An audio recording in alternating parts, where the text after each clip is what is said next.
പണ്ട് പണ്ട് വീരൻ എന്ന ഒരു കൃഷിക്കാരൻ ഉണ്ടായിരുന്നു. വീരന് കുറേ കൃഷിസ്ഥലങ്ങളും വരയൻ കുതിരകളും മറ്റ് വളർത്തു മൃഗങ്ങളും ഉണ്ടായിരുന്നു.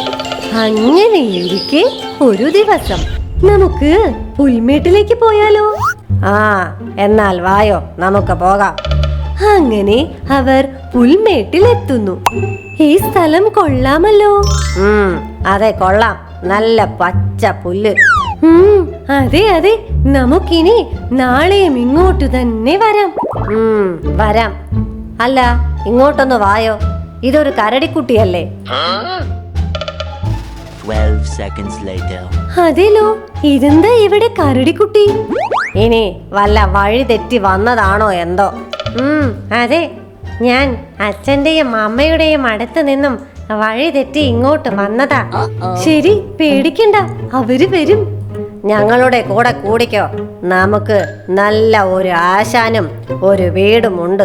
ആണോ? എന്നാൽ ഞാനും വന്നോട്ടെ. വായോ. അങ്ങനെ കരടിക്കുട്ടൻ പെട്ടെന്ന് തന്നെ വീരന്റെ വരയൻ കുതിരകളുമായി ഇണങ്ങുകയും അവർ വീരന്റെ വീട്ടിൽ എത്തുകയും ചെയ്യുന്നു. ഇതാരാ പുതിയൊരു അതിഥി? വരുന്ന വഴിയിൽ കളഞ്ഞു കിട്ടിയതാ ആശാനെ.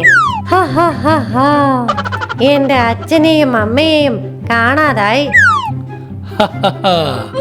നീയല്ലേ വഴിതെറ്റി വന്നത്? ഇനിയിപ്പോ എന്ത് ചെയ്യും? ഇവിടത്തെ കോഴിക്കുട്ടികളെ ഒന്നും പിടിച്ചു തിന്നുകളയരുത് കേട്ടോ. ശരി ശരി, ഞാൻ പുല്ല് തിന്നാൻ പഠിച്ചോളാം. ഗതി കെട്ടാൽ പുലി പുല്ലും തിന്നും എന്നതിന്റെ അർത്ഥം ഇന്ന് മനസ്സിലായി.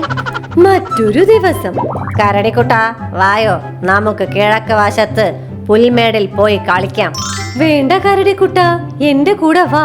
നമുക്ക് അരുവിയുടെ അടുത്ത് പോകാം. അവിടെ വെള്ളത്തിലും കളിക്കാം. ഇതാകെ കൺഫ്യൂഷൻ ആയല്ലോ. ആരുടെ കൂടെ പോകാൻ? കരടിക്കുട്ടനും വരയൻ കുതിരകളും പാടത്തിലും പുഴയിലും പുൽമേടുകളിലും ഒക്കെ കളിച്ചു നടന്ന് രസിക്കുന്നു. അങ്ങനെ കുറച്ച് ദിവസങ്ങൾ കടന്നു പോകെ ഒരു ദിവസം രാവിലെ, അല്ല, ആരാ ഇതൊക്കെ? ആശാനുമായി ഭയങ്കര ചർച്ചയിലാണല്ലോ. ഇത് കരടിക്കുട്ടന്റെ അച്ഛനും അമ്മയും ആണോ ഇനി? അമ്മ, അച്ഛാ, നിങ്ങൾ എത്തിയോ? മക്കളെ, ഇതാണ് കരടിക്കുട്ടന്റെ അച്ഛനും അമ്മയും. അവനെ കൊണ്ടുപോകാൻ വന്നതാ. അപ്പോ കരടിക്കുട്ടൻ പോകുകയാണോ ആശാനെ? എനിക്ക് ഇവിടെ നിന്നും പോകാനേ മനസ്സില്ല.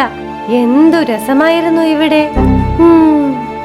അങ്ങനെ കരടിക്കുട്ടനെയും കൊണ്ട് അവർ പോകുന്നു. ആകെ സങ്കടമായല്ലോ ആശാനെ.